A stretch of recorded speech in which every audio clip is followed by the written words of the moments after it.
How do you deal as a representative of the people of your constituency, deal with the insecurity situation that has seen the killings, the maiming, and the desolation of parts of your constituency? Yeah, well.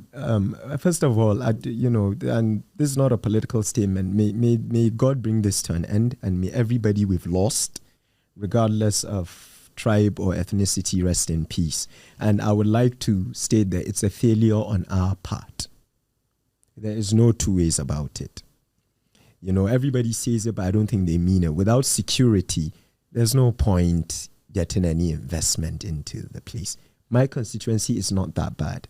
I represent a constituency that is more or less like, you say, my Lagos politics is bad, maybe like representing Ikeja. So my constituency is 80% urban, but I have colleagues that get calls every day that somebody has been kidnapped. If I get that, I swear to you, I might resign, Sheon. It's a lot of pressure. It's not even that. If you have a conscience, we campaigned, we saw these people. Can you imagine, maybe an emir I went to see while campaigning calls me and says his son has been kidnapped? And in Kaduna, my father made it illegal to pay ransom. Do you understand? But I like that you asked this, Sheon. I'm a proponent of state police. Unless Liverpool is playing, I watch politics tonight every night, unless Liverpool is playing. And I like how you love to walk alone. I'm not working alone this year. We're tough, We're tough. For the moment. Yeah, and when club leaves, it's a problem. But I live in the moment, But I believe in state police. I don't want to second guess you, but from your tone, I think you're also an advocate. There are risks to it. But I don't believe in continuing a policy that's a failure. We are the only federation that operates a centralized policing system. I will get back to my father again. In front of me, there was an attack in a local government called Igabi. In front of me, he was trying to get a hold of the IG just to add more troops for operations. Maybe the IG is with the president. He's not going to come out and take a governor's call in order to approve that the commissioner of police should send 50 more boots. In that 20-minute span, a bandit has murdered innocent lives and left. Yes, governors can abuse power, but let me ask you this. Are governors not abusing power in this system? I was the son of a governor. Whenever I needed police to either escort me, if I'm scared to move, if I make one phone call, I'll get it. Isn't that abuse? And what does it say about us as citizens? That we keep electing leaders that we think will use a progressive law to abuse. And laws are not perfect. They're meant to be amended and adjusted. Only the words of God are perfect. So, for example, when I was Chief of Staff to Senator Obasani, we had a bill on the floor. The Buhari administration, devolved power by removing certain things from the exclusive list to the concurrent, like railways, prisons, power now. But they didn't accept police. I expect that from I might be assuming this, but from my experience about presidents I've studied, military presidents like Buhari and Obasanjo tend to prefer a centralized police. It's a military mind, but it can't work anymore. When Nigeria was safest was when we had the native authority, we had, emirs at the local level. Sure, I'll go as far as telling you, I don't believe a Hausa man should be policing in Abia. Why? To ensure we're united. When you go online, is Nigeria more united now than when you were doing your NYSC back then, before maybe I was born? So why do we always do these things that are plastic, that don't help the common man? In the north, where this thing is most prevalent, shown, our girls can't go to schools because anybody with a pistol can go in and take them. So state police is the way to go. You hold governors accountable. The state police officers that they will employ will not be in charge of elections. So the fear that state police will snatch ballot boxes, no, the law will be clear. When it's time for elections, federal police will liaise with INEC and do the job.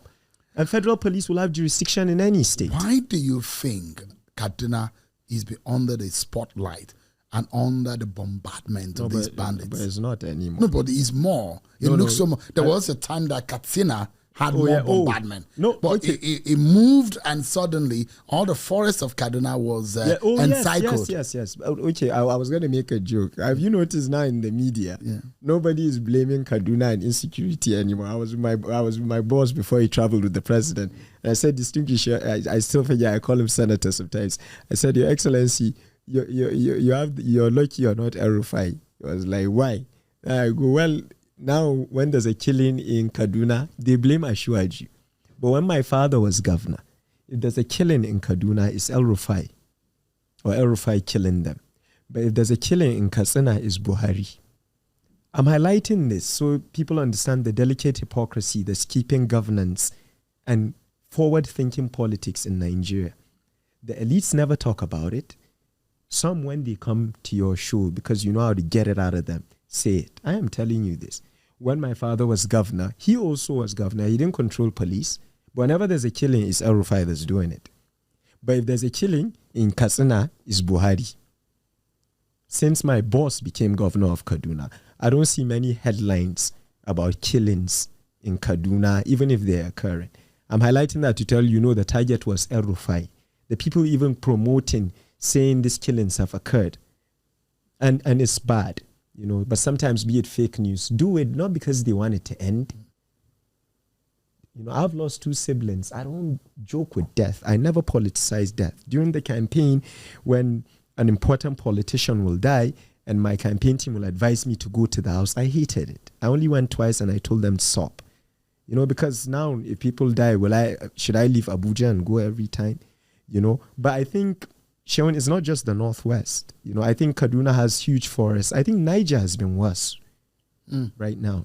Niger has been worse, but I trust Governor Bago to do his best because he's a very serious-minded governor. I'm sure you've seen what he's doing with agriculture, the tractors they've imported, but they need to coordinate. The quicker way for North states to coordinate to tackle insecurity is for state police. Shaun, right now they're handicapped. It doesn't work. I schooled in America. There's the NYPD, there's the LAPD, then there's the FBI.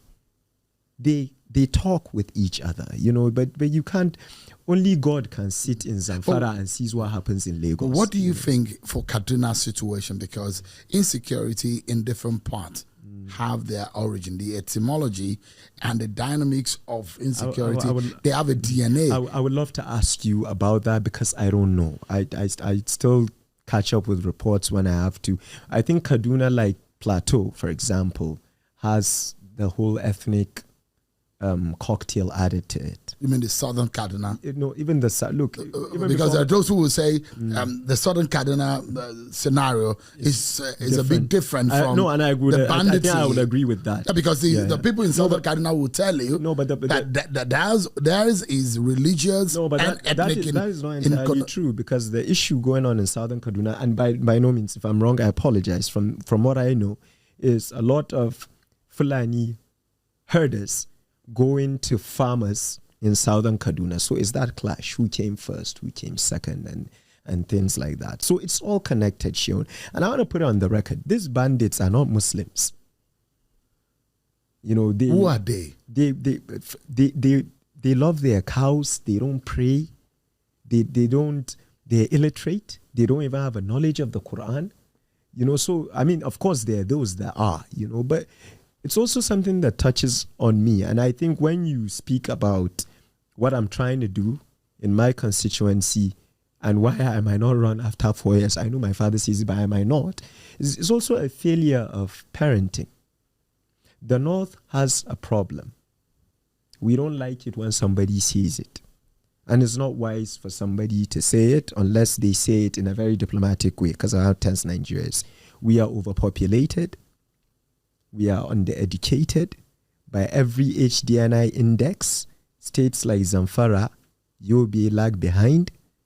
This is not to disparage them. It's that if you don't say this first, how do you solve the problem?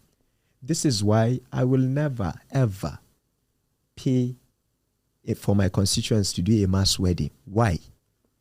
I'm not trying to see more children. But they want it. Your constituency. They want know, it. but I'm changing how they think. More leaders need to do it. We're here to pass laws. We're here to empower people.